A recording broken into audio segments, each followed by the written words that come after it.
Hi guys, it's Mrs. Warner. I can't be in school today because I have to stay home with my children who don't have a babysitter. So I can't wait. They go back to school next week. Okay, so here's what we have. We're going to do our notes from section 1.3. We're just going to pick up where we left off from the other day. We had stopped at the supplementary, so you want to find the page that says angles on a line, and we need to be in that section there. Okay. So I typed it for us. The first one says angles on a line, and angles on a line sum to 180 degrees. Super exciting. That makes sense, right? Because a line has to add up to 180. So let's draw a diagram for ourselves. So, oh shoot, I need my pen. Okay, so if I were to draw a line, and it can be more than one angle that is on that line. So I'm going to draw a few rays coming out of there, and maybe like that many will be good. And I'm going to label these 1, 2, 3, and 4. And if I were to take all the measures of angle 1, so the measure of angle 1, and the measure of angle 2, and the measure of angle 3, and the measure of angle 4, and I were to add them all up, their sum would add to 180 degrees. Similar to a linear pair, but a linear pair would be two angles or supplementary angles, which are usually just two angles also, but they still all add to 180 degrees. So what you're going to need to do now is head to your Desmos and do question number 12 there to see if you can get it right.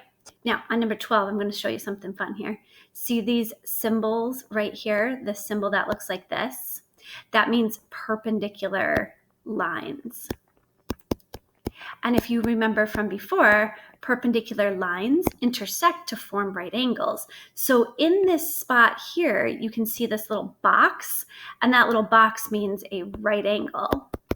And since there's a right angle there, that's going to equal 90 degrees. So you're going to complete question number 12 on your Desmos, and I'm going to be checking it, so I hope you get it right. Okay, moving on to the rest of our notes here. We're going to go down. We're going to do angles at a point. So say you had a point, and at that point, you had a whole bunch of angles coming outside of there. All of those angles that come out of that point, angle 1, 2, 3, 4, and 5, you could even have more, all of them are going to sum to 360 degrees, or they're going to make a full circle. That's so much fun. So all the angles at a point are going to sum to 360.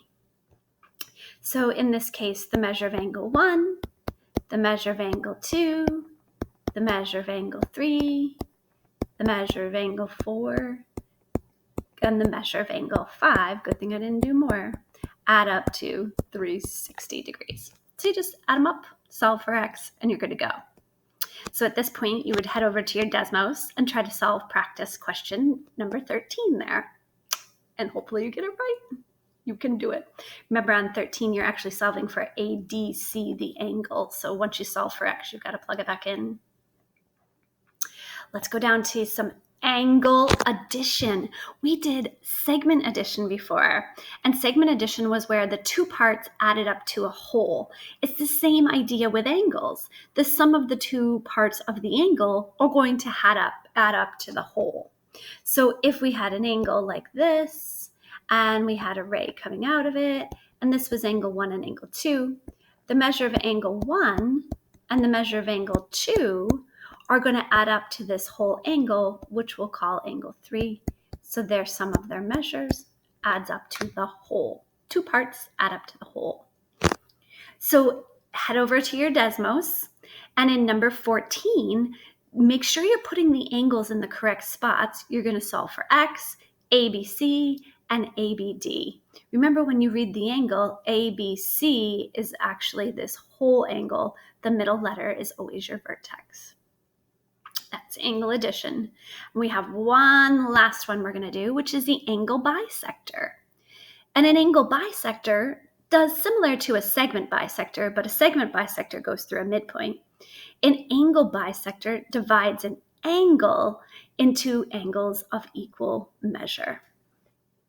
So you're going to have an angle, and in the middle, in the exact middle of it, will be a ray coming out of it. And what it does is it makes those two angles equal to each other in measure. So the measure of angle 1 is actually equal to the measure of angle 2 in the picture there. The two angles are equal if that's an angle bisector. So like when you read it, for example, in 15, which you're going to put in your Desmos, the ray bisects angle ABC. So that means this angle here and this angle here are going to be equal to each other.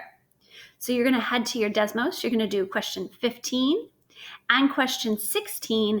And with question 16, it has two parts. You have an explain, and then you're using and solving for angle DCE. You can do it, folks. I have faith in you. So good luck. And don't forget to complete your Desmos, your warm-up from the day, and your homework assignment that goes along with this. And I'll see you guys on Friday. Bye.